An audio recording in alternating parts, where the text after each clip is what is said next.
వెంకటేష్ గారు,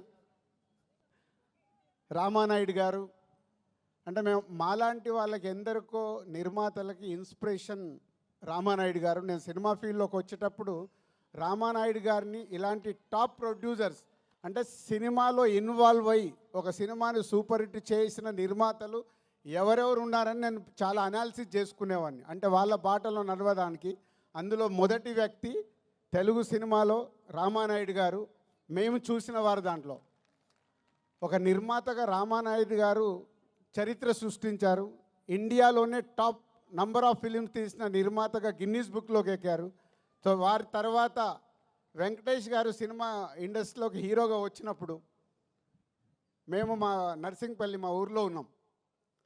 అదే ఇయర్ నాగార్జున గారు వెంకటేష్ గారు ఇట్లా ఇద్దరు హీరోలు లాంచ్ అవుతున్నారని మేము స్వాతిలలో దీంట్లో చదువుకుంటూ మాట్లాడుకునే వాళ్ళం.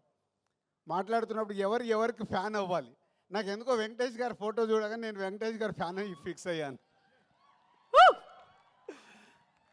సో హైదరాబాద్ వెళ్ళాక కలియుగ పాండవులు ఫస్ట్ సినిమా రిలీజ్ అవుతే 1 వీక్ ముందు అడ్వాన్స్ బుకింగ్ టికెట్ తీసుకొని కలియుగ పాండవులు ఫస్ట్ షో చూసా.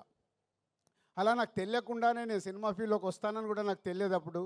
కానీ వెంకటేష్ గారి ఫోటో చూసి నేను ఫ్యాన్ అయ్యి కంటిన్యూ అయ్యాను. సినిమా ఫీల్డ్లోకి వచ్చిన తర్వాత మళ్ళీ పవర్ స్టార్ పవన్ కళ్యాణ్ గారికి కనెక్ట్ అయ్యా. సో వారిద్దరు నా అభిమాన హీరోలు. సో రామానాయుడు గారి కుటుంబంలో నుంచి ప్రొడ్యూసర్ తనయుడుగా సినిమా ఇండస్ట్రీలోకి వచ్చి నేను 30 ఇయర్స్ అయింది. అందరి హీరోలతో పనిచేశాను. వెంకటేష్ గారు షూటింగ్లో ఉంటే ప్రొడ్యూసర్కి లొకేషన్లో ఉండాల్సిన అవసరం లేదు. ఆయననే డైరెక్టర్ని పిలుస్తాడు, తీ అంటాడు, అసలు పరిగెత్తిస్తారు. అనుకున్న టైంలో డబ్బు వేస్ట్ అవ్వడం వెంకటేష్ గారికి ఇష్టం ఉండదు. అది రామానాయుడు గారి దగ్గర ఉన్న క్వాలిటీ. సో అందుకే వెంకటేష్ గారితో సినిమా తీయటానికి ఎప్పుడు ప్రతి నిర్మాత రెడీగా ఉంటారు. దాంట్లో మేము ముందుంటాం. 4 సినిమాలు కంప్లీట్ అయినాయి. Thank you sir, thank you very much. ఈరోజు మా బ్యానర్లో 4 సినిమాలు చేసిన హీరో మీరు ఒకరే. 4 ఇంకెవరు రికార్డు బ్రేక్ కాలే, అందరు 3 దగ్గర ఆగారు. డైరెక్టర్ ఒకటే, డైరెక్టర్కి అప్పుడే చెప్పా, హీరోగా కూడా వెంకటేష్ గారే. 4 సినిమాలు బ్యానర్లో, అందరూ 2-3 సినిమాలు చేసిన హీరోస్ అందరు ఉన్నారు. Thank you sir.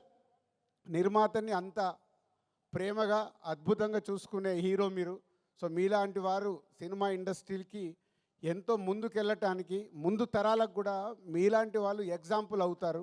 మిమ్మల్ని చూసి నెక్స్ట్ జనరేషన్ హీరోలు కూడా, నేను ఇందాక రామానాయుడు గారిని చూసి ఎలా అయితే నేర్చుకున్నానని చెప్తున్నానో, వెంకటేష్ గారిని చూసి నెక్స్ట్ జనరేషన్, యంగ్ జనరేషన్ వాళ్ళందరూ వాళ్ళు చేస్తుంది చూస్తే చాలా ఉపయోగం.